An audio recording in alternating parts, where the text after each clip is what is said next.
MPSC आयोगाकडून दरवर्षी घेण्यात येणाऱ्या परीक्षा पुन्हा एकदा पेंडिंग असल्याची बाब जी आहे ती समोर आलेली आहे आणि गेल्या 1 वर्षात जवळपास 11पेक्षा अधिक जी पेपर होणार होते किंवा ज्या परीक्षा होणार होत्या MPSCच्या त्या पूर्णपणे पेंडिंग आहेत आणि त्यामुळे हजारो नियुक्त्या देखील रखडल्या आहेत। पुण्यात MPSCचा अभ्यास करणारे काही विद्यार्थी आपल्यासोबत आहेत। नेमका या कुठल्या परीक्षा पेंडिंग आहेत, त्याची कारणं काय आहेत, हे सगळं आपण जाणून घेणार आहोत। मला सांगा, MPSCच्या अनेक परीक्षा ज्या आहेत त्या पेंडिंग आहेत, ज्या आयोगाकडून घेतल्या जातात, किती अशा परीक्षा आहेत किंवा कधीपासून सगळ्या परीक्षा ज्या आहेत त्या पेंडिंग आहेत? जवळपास 16 एक्झाम घेणं पेंडिंग आहे। 2024 मधल्या ज्या होणाऱ्या परीक्षा होत्या त्या आता 25 पर्यंत गेलेल्या आहेत। आता ह्या मेन्स ज्या सप्टेंबर ऑक्टोबरमध्ये होतात त्या आता 24 सप्टेंबर ऑक्टोबरला होणार होत्या त्या आता 25 ऑक्टोबरपर्यंत गेलेत, नोव्हेंबरपर्यंत एक्झाम गेलेत। विद्यार्थ्यांची मानसिक स्थिती, आर्थिक स्थिती, ह्या ज्या काही सामाजिक स्थिती, हे ज्या काही गोष्टी पाहता विद्यार्थी ह्या जो वेळ जातो आहे ह्या गोष्टीला फेस करू शकत नाही। त्याच्यामध्ये वय जाते, मानसिक संतुलन बिघडते, घरचा दबाव असतो आहे, सामाजिक काही गोष्टी असतात। तर ह्याच्या पाठीमागे विद्यार्थ्यांचं खूप नुकसान होते। वेळेत जे MPSCकडून वेळापत्रक दिलं जातं त्या वेळेतच परीक्षा होणं गरजेचं आहे। विद्यार्थी त्यानुसार ते वेळापत्रक फॉलो करतो, अभ्यासाचं नियोजन करतो आणि त्यानुसार पुढे चालत असतो। एक हा टाइम पिरियड असतो, त्या पिरियडमध्ये ह्या गोष्टी किती दिवसापासून परीक्षा पेंडिंग आहेत तुमच्या सगळ्या? एक कोरोना काळ संपल्यानंतर जे आयोगाचं वेळापत्रक ढासळलेलं आहे ते अजूनही वेळेवरती तळेवरती ते आलेलं नाही। सरकारने यामध्ये गांभीर्यानं लक्ष देणं गरजेचं आहे, कारण बेरोजगारी वाढत चालली आहे, विद्यार्थ्यांचं यामध्ये खूप नुकसान। खरं तर वेळापत्रक ढासळलंय म्हणताय तुम्ही, कुठल्या कुठल्या डिपार्टमेंटचे पेपर्स आहेत जे पेंडिंग आहेत? हे बघा, MPSC आयोग ज्या क्लास 1 to 4 सर्व विभागाची परीक्षा घेत असतं। आज घडीला MPSC राजपत्रित परीक्षा असेल, अराजपत्रित असेल, गट क ब, नंतर वन विभाग असेल, अभियांत्रिकी असेल, कोर्टाच्या काही एक्झाम्स असतील, अशा विविध विभागांच्या परीक्षा रखडलेल्या आहेत। यामध्ये आपण जेवढा MPSC आयोगाला दोष देतो तेवढाच दोष हा सरकारच्या आणि सामान्य प्रशासन विभागाचा आहे। कारण का जर ज्या त्या विभागाने प्रत्येक विभागाने जर त्यांच्याकडे आलेलं मागणीपत्र सामान्य प्रशासन विभागाला पाठवलं आणि तिथून आयोगाकडे आलं तर परीक्षा घ्यायला सोयीस्कर जातं। परंतु आपण उठकेसूट आयोगाला दोष देतो, परंतु आयोगा पुढच्या बी काही स्टेप असतात ते त्यांच्याकडून मागणीपत्र येणार असतं तर आयोग त्याच्यावर कारवाई करणार असतं। तर ज्या त्या विभागाची सुद्धा जबाबदारी तेवढीच आहे जेवढी सरकारची आहे, त्यापेक्षा जबाबदारी आयोगाची आहे की आमच्याकडे एवढ्या जागा रिक्त आहेत ते तातडीने भरण्यात याव्यात। कारण की रिक्त जागांचा ताण हा संबंधित यंत्रणेवर पण येतो आणि विद्यार्थ्यांची संख्या दिवसेंदिवस वाढत आहे। ह्याचा कुठेतरी विचार करून जर तात्काळ जागा रिक्त आहेत तेवढ्या भरल्या तर कुठलाच म्हणजे आयोगाला दोष देता येणार नाही, सरकारला नाही, संबंधित विभागालाही नाही आणि विद्यार्थ्यांनी नोकऱ्या मिळतील। आज घडीला आपण पाहायला गेलं तर 2024 साली होणाऱ्या परीक्षा 2025 मध्ये होणार आहेत। साहजिकच 25 मध्ये होणाऱ्या परीक्षा ते अजून एक वर्ष पुढे ढकलल्या तर ह्याचा जे ताण आहे तो विद्यार्थ्यांवर येत असतो। विद्यार्थ्यांनी अभ्यासाचं नियोजन केलेलं असतं, आर्थिक गोष्टीचं नियोजन केलेलं असतं। परीक्षेचं झालं, पण ज्या नियुक्त्या रखडल्यात त्या कुठल्या आणि किती अशी पद आहेत किंवा ती आकडेवारी काय आहे पदांची आणि विद्यार्थी किती परीक्षा देणार आहेत त्या परीक्षा रखडलेल्या? हे बघा, नियुक्त्या कशा की पूर्व परीक्षा झाली, जे क्वालिफाय होतील मेन्सला ते असतात आणि त्यातून ज्या काही इंटरव्ह्यू असतात ते असतात। म्हणजे प्रत्येक परीक्षेचे वेगवेगळे टप्पे आहेत। त्या परीक्षेवर वेगवेगळ्या विद्यार्थ्यांची संख्या जेवढ्या जागरिक असतात त्यात काही पट विद्यार्थी घेतलेले असतात। त्यामुळे जर आपण पाहायला गेलं तर गट क बचा 2022 असेल, 23 असेल, ह्यांचा अजून निकाल बाकी आहे, काहीचं फिजिकल बाकी आहे, काहीच्या मुलाखती बाकी आहेत, काहीच्या मुख्य परीक्षा बाकी आहेत।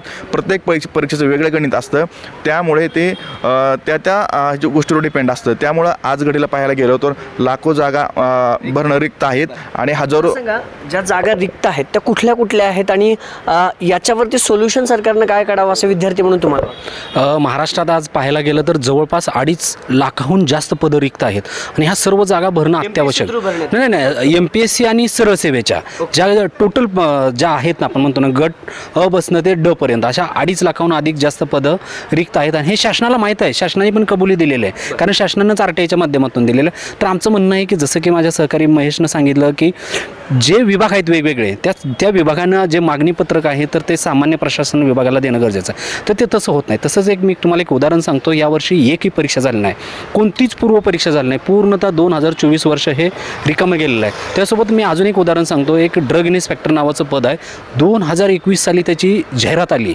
आणि त्याच्यासाठी गेल्या 60-70 वर्षापासून जो अनुभव होता त्याच्या विरोधात मी माझ्या सहकाऱ्यांनी त्याच्याविरुद्ध आंदोलन पुकारलं, ती अट रद्द करून घेतली, त्याच्यासाठी आम्ही पाठपुरावा केला, परंतु आज 3 वर्ष झालं त्याची अजून जाहिरात नाही अद्याप।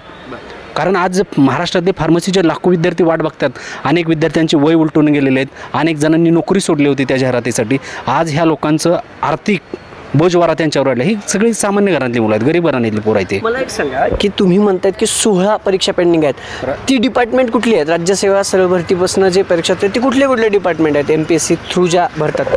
MPSCमधून राज्यसेवेमध्ये एक 35 संवर्गातल्या वेगवेगळ्या विभागात आहेत, जसं की महसूल विभाग आहे, वित्त विभाग आहे, कृषी विभाग आहे, सामाजिक आहे, कौशल्य विभाग, असे वेगवेगळे 35 आहेत. तर त्या गटच्या झाल्या सगळ्या राजपत्रित, आणि त्याच्यासोबत काही गटबच आहेत, जसं की PS आहे, STI आहे, ASO आहेत.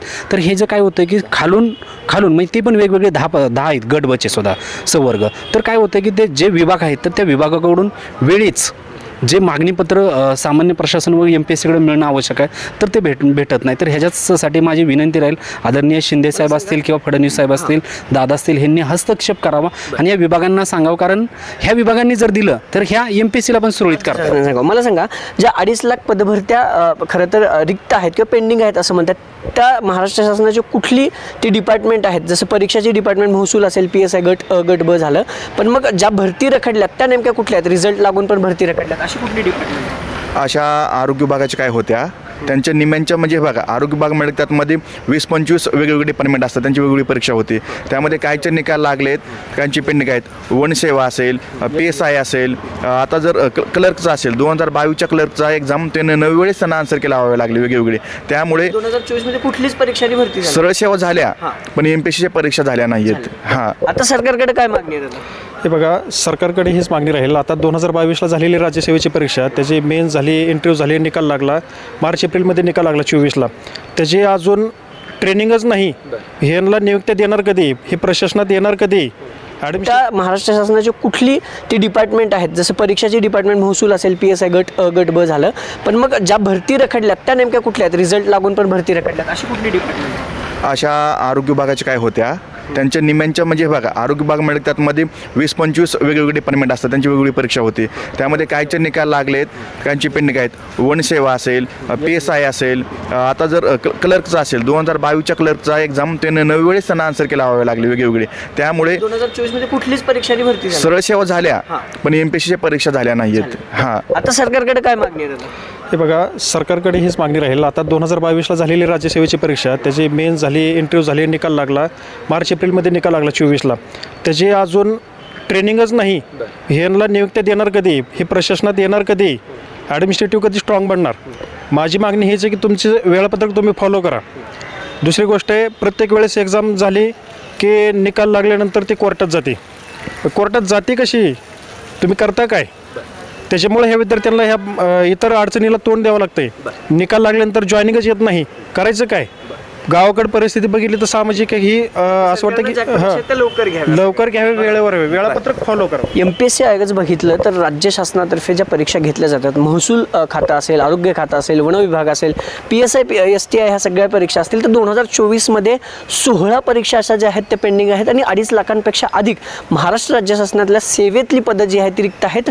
या परीक्षा लवकरात लवकर घ्याव्या, जे काही निकाल पेंडिंग आहेत ते लावाव्या आणि रिक्त पदे जे आहेत ते लवकरात लवकर भरून घ्यावी, कारण 2024ची परीक्षा आता 25मध्ये होईल, असा एक वर्षाचा तो परीक्षेला विलंब होईल असा आरोप ह्या विद्यार्थ्यांकडून केला जातो आणि सरकारने यावरती लवकरात लवकर मार्ग काढून विद्यार्थ्यांना न्याय द्यावा अशी देखील अपेक्षा या पुण्यातल्या MPSC करणाऱ्या विद्यार्थ्यांनी आपल्याकडे व्यक्त केलेली पाहायला मिळते आहे. कॅमेरा पर्सन गणेश कदमसह अभिजित पोते, न्यूज 18 लोकमत, पुणे.